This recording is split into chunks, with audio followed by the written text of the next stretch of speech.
Hello guys, आइए देखते हैं आपका इंट्रोडक्शन नंबर वीडियो 5 यूक्लिड विभाजन एल्गोरिथ्म प्रमेय क्या। और दूसरा टॉपिक हमें पढ़ना है आज प्रमेय तथा प्रमेय में अंतर। तो आज आपको इतना चीज़ एकदम क्लियर करना है। तो यूक्लिड विभाजन एल्गोरिथ्म प्रमेय क्या है ना। तो इसे हम थोड़ा शॉर्टकट में बताते हैं और प्रमेय तथा प्रमेय को एकदम विस्तार में आपको समझ में आ जाएगा, वो चाहे शॉर्टकट हो चाहे जो हो। आपको गारंटी देता हूँ कि ऐसा अभी तक किसी ने नहीं बताया होगा पूरे यूट्यूब पर। आप 4-5 साल से पढ़ रहे हैं, ना हो तो आप वीडियो देखेंगे तो आप खुद कहेंगे हाँ सर ऐसा अभी तक किसी ने नहीं बताया है, और किसी स्कूल में भी नहीं बताया जाएगा, ये पूरी गारंटी है। हाँ, तो आइए देखते हैं यूक्लिड विभाजन। यूक्लिड को आप जानते हैं, यूक्लिड साहब को जानते हैं नहीं, आप गणितज्ञ थे। तो यूक्लिड एक व्यक्ति का नाम था, अर्थात गणितज्ञ थे। विभाजन विभाजन हाँ विभाजन, भाजन का मतलब भाजना अर्थात भाज देना। कहते नहीं कहा हो आज कई पूड़ी भाजा, अर्थात कितना पूड़ी खाया, बाली नहीं आया एकदम, तो वह विभाजन है। तो विभाजन का मतलब बांटना, भाज देना, हाँ अर्थात भाग देना। एल्गोरिथ्म, एल्गोरिथ्म समझना है आपको, और प्रमेय का आप तब समझेंगे जब इसको हम बताएंगे। तो एल्गोरिथ्म क्या है? एल्गोरिथ्म में इनका ये था, ये जो निर्माण किए थे कि A बराबर BQ प्लस R। तो यही जो सीरियल वाइज लिखने का इन्होंने क्रम बताया था, ये लिखने का क्रम बताए थे, क्रम बताए थे। हाँ, क्या लिखने का क्रम, अर्थात HCF निकाल कर इसे लिखने का क्रम बताए थे। तो यही था एल्गोरिथ्म। आपका एल्गोरिथ्म इसे कहते हैं।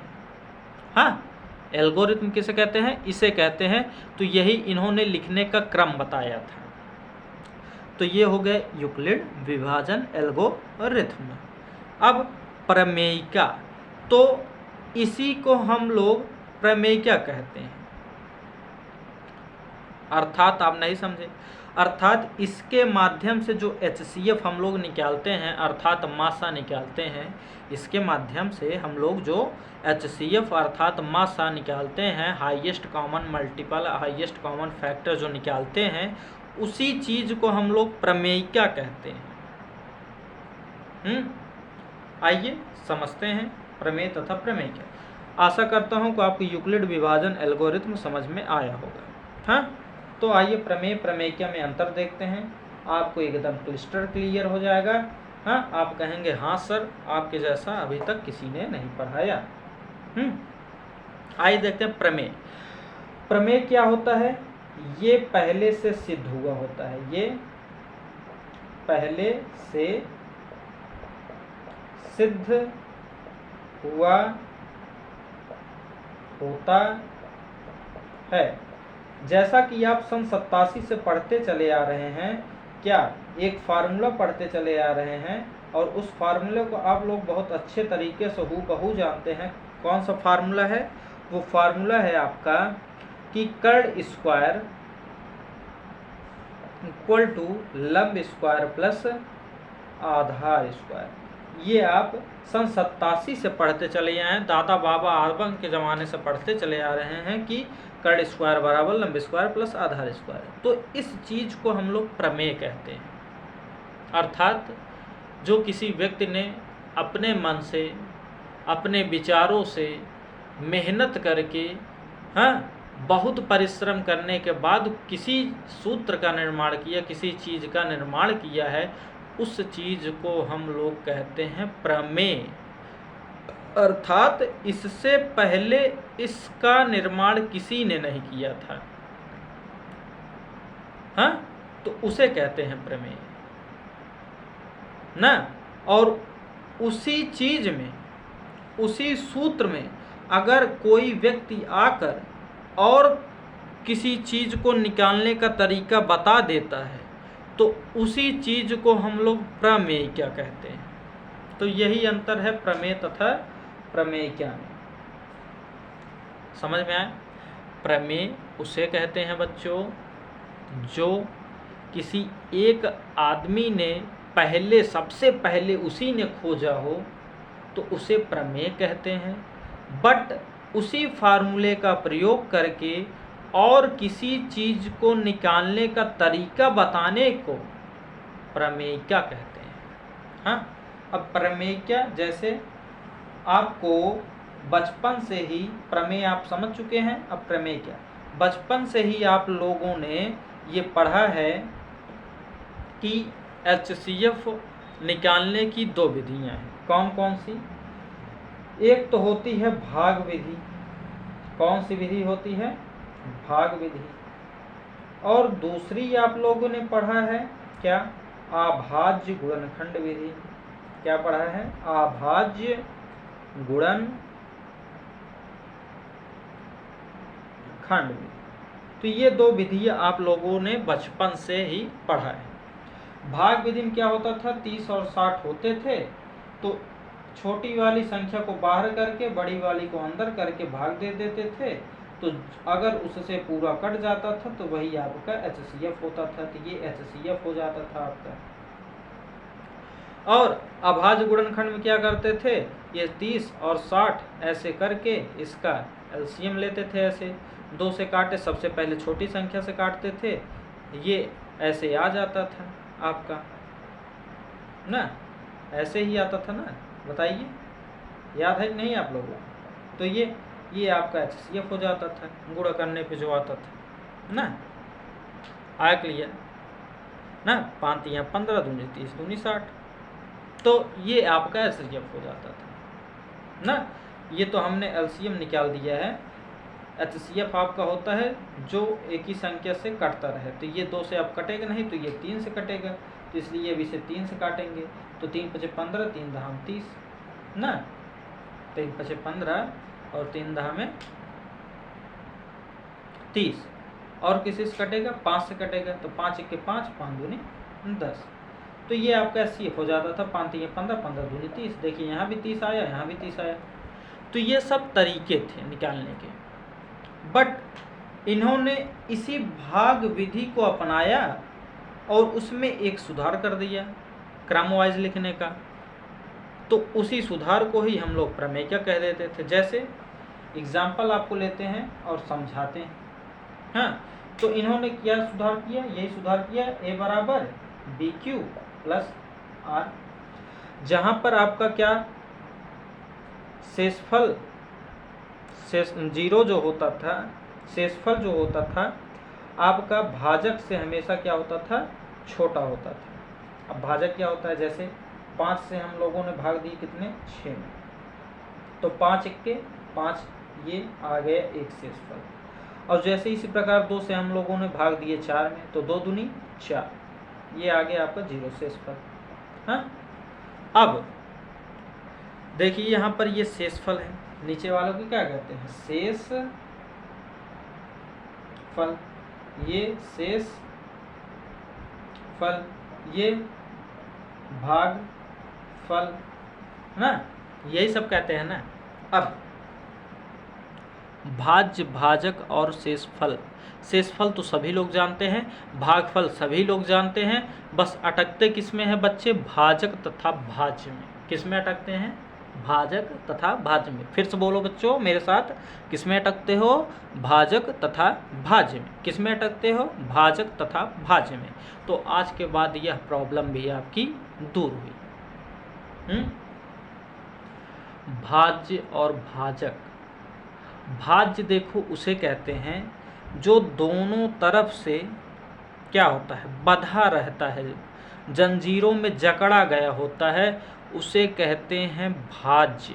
जो दोनों तरफ से जंजीरों में जकड़ा गया होता है उसे कहते हैं क्या? भाज्य।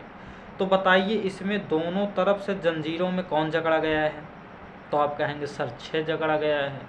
तो अर्थात इसे हम लोग क्या कहेंगे? भाज्य। और जो पहली तरफ से जंजीर में जकड़ता है, जो पहली तरफ से जंजीर में जकड़ता है उसे कहते हैं भाजक। अर्थात आपका 5 जो है वो भाजक और 6 जो है भाज्य। इसी प्रकार 4 जो है भाज्य और 2 जो है भाजक।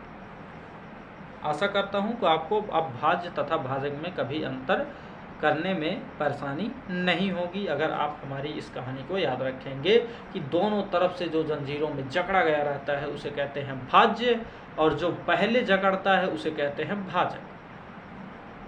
अब तो इसमें एक चीज आपको दिखाई दे रहा होगा कि जब भी हम भाग देंगे, जब भी हम भाजक से भाज्य में भाग देंगे तो शेषफल या तो 0 आएगा, शेषफल या तो 0 आएगा, या तो 1 आएगा, या तो 2 आएगा, अर्थात भाजक से तो बड़ा कभी नहीं आएगा ना, भाजक से बड़ा कभी नहीं आएगा। जब भी आएगा हमेशा भाजक से क्या आएगा, छोटा आएगा। जब भी आएगा हमेशा भाजक से क्या आएगा, छोटा आएगा। न यकीन हो 5 से भाग दीजिए 17 में, तो देखिए 5 तियां 15, तो बताइए 2 बचा। 5 से भाग दीजिए 18 में, तो देखिए 5 तियां 15, कितना है, 8 में से 5 गया 3। देखिए 5 से भाग दीजिए 19 में, तो 5 तियां 15, तो कितना बचे 4। अर्थात आपका जो ये शेषफल है कभी भी भाजक के बराबर तो आएगा ही नहीं, अर्थात हमेशा भाजक से छोटा होगा ना। तो इससे एक ये निष्कर्ष निकला कि जो शेषफल होता है वह हमेशा भाजक से छोटा होता है, लेकिन 0 के बराबर या तो 0 से बड़ा। तो 0 के बराबर या तो 0 से बड़ा। 1 3 2 4 आप देख सकते हैं, हमने प्रूफ किया है, ये कोई हवा का फेंका गया नहीं, हवा से फेंक दिए तो मान लीजिए ना, समझ गए आप, कोई प्रॉब्लम नहीं। अब देखते हैं आपका एग्जाम्पल। हाँ, तो प्रमेय तथा प्रमेय क्या आप समझ गए। प्रमेय होता है जो किसी ने अपने मेहनत से पहले ही, सबसे पहले उसी ने खोजा हो तो उसे प्रमेय कहते हैं, और उसमें कुछ सुधार करके उसी को एक दूसरे क्रम में लगाने की क्रिया को ही प्रमेय क्या कहते हैं। तो आपका एग्जाम्पल है 180।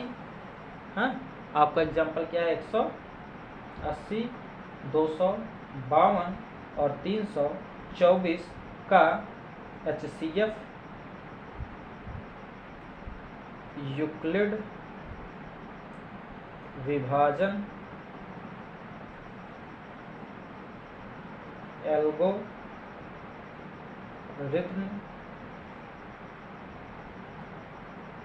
की सहायता से निकालिए, सहायता से ज्ञात कीजिए।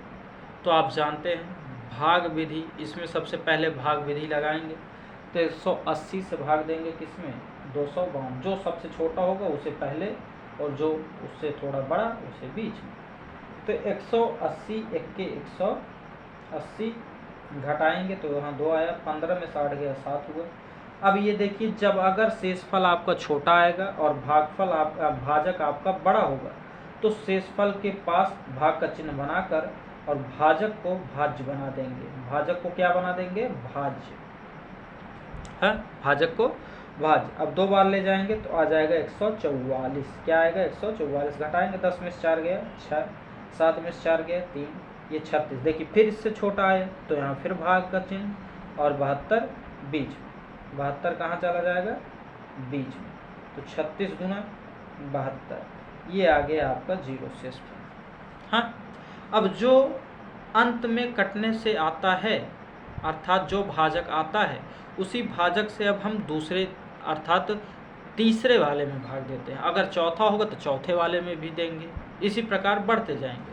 अब तीसरे में देंगे, ये हो गया 324 में भाग देना है 36 से, तो 36 नवैया होता है 324, 36 नवैया क्या होता है 324, तो ये आ गया 0 0 0। अब हमें कहा है यूक्लिड विभाजन का प्रयोग करिए, तो यहाँ लिखेंगे यूक्लिड यूक्लिड विभाजन, हाँ, यूक्लिड विभाजन एल्गोरिथम। तो क्या है आपका सूत्र? आपका है भाज्य बराबर भाजक गुणे भागफल और धन शेषफल, अर्थात A = BQ + R। तो आपका A कौन होता था? ये आपका A होता था, ये आपका Q होता था, ये आपका B होता था और ये आपका R होता था। तो बस लिखिए A के स्थान पर 252, तो यहाँ A के स्थान पर हो गया 252, B के स्थान पर आपका कितना हो गया 180, Q के स्थान पर 1, R के स्थान पर 72, कितना हुआ 72। उसके बाद फिर A के स्थान पर कितना हो जाएगा यहाँ पर 180 और B के स्थान पर आपका 72 और Q के स्थान पर आपका 2 और R के स्थान पर आपका 36। इसी प्रकार फिर A के स्थान पर आपका 72 और B के स्थान पर 36 और Q के स्थान पर 2 और R के स्थान पर 0। इसी प्रकार लास्ट ये जो इससे अंत में दिए, तो इसी प्रकार A के स्थान पर आपका 324 और B के स्थान पर आपका 36 और Q के स्थान पर 2, शेषफल के स्थान पे 0। आई होप आपको एकदम क्लियर हो चुका होगा। बस अंत में इतना लिखना है कि अतः 180, 252 व 324 का HCF कितना होगा 36 होगा। ये हमारा फाइनल आंसर होगा। तो आई होप दोस्तों आपको इतना बात अच्छे से क्लियर हुआ होगा।